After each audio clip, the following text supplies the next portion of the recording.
Hello and welcome to Germany. I am Joshua from Agatebay and I hope you watched my previous videos because this is the third part of a trilogy, and today I am talking about Thunderegg Agates, which are forming in a rhyolite host rock. Rhyolite is also a volcanic host rock, but the rhyolite forms under a different circumstance. So the rhyolite actually is as well some sort of magma or lava that actually crystallizes underground. So a lot of the Thundereggs, they have crystalline inclusions of feldspar or quartz, and they are crystallized in the host rock because they had the chance over a long period of time to form these crystals before it was pushed up to the surface. I'm not exactly 100% sure how these nodules are forming within the rhyolite host rock, so I don't want to put any false informations out there, but I just want to show you some beautiful examples now from different locations which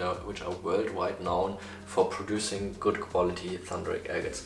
And here I have a fantastic example from the famous German location St. Egidian, and a lot of the Thunderegg agates, you can see it here very well, have these kind of pressure ridges that create sometimes like a star-like pattern inside of these Thunderegg agates, and in German it actually translates the same like in English. While it's called a Thunderegg in English, it's called Donnerei in German, which is like the literal translation pretty much.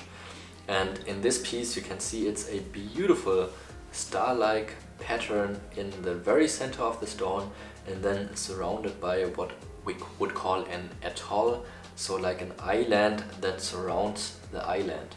So it's like an atoll formation, and just a fantastic piece from that location. Usually a lot of these agates are heavily fractured and very difficult to find a good quality piece like this. The predominant color in this location is usually a red color, so this is a rather unique piece for this location. But there's plenty other locations in Germany that produce Thunderegg agates. This is just the one I wanted to show you, which produces the, in my opinion, best quality. In Poland, the Thunderegg location is called Nowy Kościoł, and it's possible to dig there on your own in, I think it's kind of a forest area. I've never been there before and I don't know what kind of permission you need to be allowed to go to dig there, but it's a fun activity. And these are two beautiful examples from this location. A lot of these agates have kind of earth tone colors, but if you look closely you can see all over this Thunderegg matrix in the rhyolite it has these kind of crystalline inclusions with the feldspar or quartz, and then in the very center it has this agate formation, which must have been some sort of empty cavity in these nodules, I'm calling them now, and have later been filled with the Thunderegg agate inside. Then another location I have with me here today is an agate from China, and you can see all the differences. Like the German matrix of the rhyolite seems rather yellow, the Polish Thunderegg rhyolite matrix seems more like a red or earth tone brownish color, and this Chinese Thunderegg location produces a very light colored host rock. And even in China there's different locations for Thunderegg agates, and they can be found at many places all over the entire world. And there's specific collectors who only collect Thunderegg agates, for example. They have specialized in this part of collecting these agates, and a lot of times it might be because they have a Thunderegg location close by where they find their own agates, and then they just add other agates from other countries or locations to their collection. But I know it's a specialty that some collectors focus on mainly, or sometimes even only, to collect these Thunderegg type formed agates. Another really famous, and I would say probably the worldwide best location for the Thunderegg agates, are from the Baker Egg mine. You're also welcome to check out the previous agate video I made about agates only coming from this location. The variety these agates can have is tremendous. Sometimes the most spectacular druzy pieces with amethyst or calcite, even like in this case there's a calcite covered amethyst druzy with an atoll, beautiful agate in this case, and they just have the biggest variety of colors, of inclusions. So I think the Baker agates are probably the most spectacular Thunderegg agates in these terms worldwide. This is also a really cool piece. It has like a tiny little bit broken off the backside. It seems like it's a little crystalline geode with some quartz, but not any agate banding visible from the outside. And then when you turn it around, you are shocked by how gorgeous this piece is. Incredible chromatography, which is another very common feature at this location, with this dark, almost black agate, then pink, fine little druzy in the center, and really rare to have is this little section of water level banding. So super cool piece. I just want to show you two more examples, but I think you can also look at them from the back side and see some sort of resemblance in terms of the color of the host rock and also what makes the Baker Range agates really cool pieces is this kind of bubbliness. That's also a unique feature that makes these agates very easy to recognize from the outside.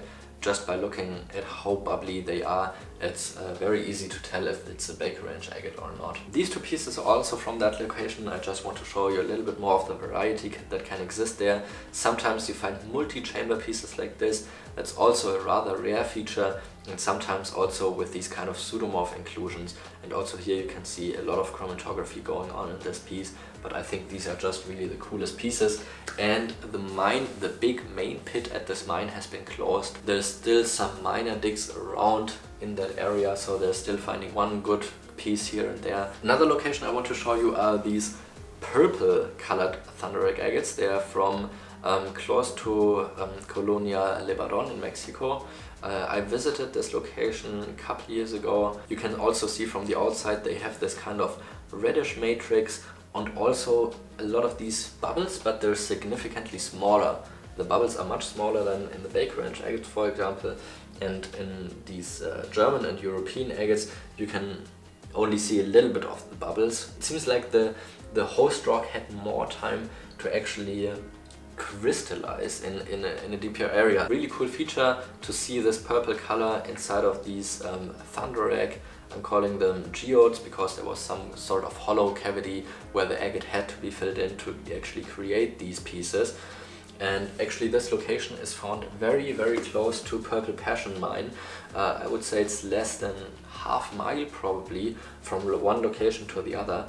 And these are two of the few locations in the entire world that produce naturally a purple colored agate. So really cool pieces over there, and I think I showed you a good variety of agate specimens of this Thunderegg type that can be found at many different locations in the world, yet still only make up a small percentage of all of the agates can be found worldwide. I hope you enjoyed this trilogy of different agate formations, and if you enjoyed the video, make sure to leave it a thumbs up, subscribe to the channel if you don't want to miss out any of other informative content that I'm putting out. Also, if you want me to see cut any agates, make sure to watch some of the previous videos I've been putting out on how I make decisions on how to cut the pieces, because that's the most important part on how you can get good quality agates. It's reading the rough stone, placing the cut, and then later, of course, in the end also putting a good polish on the pieces. I hope you enjoyed it, and I'll see you in the next one. Thanks for watching.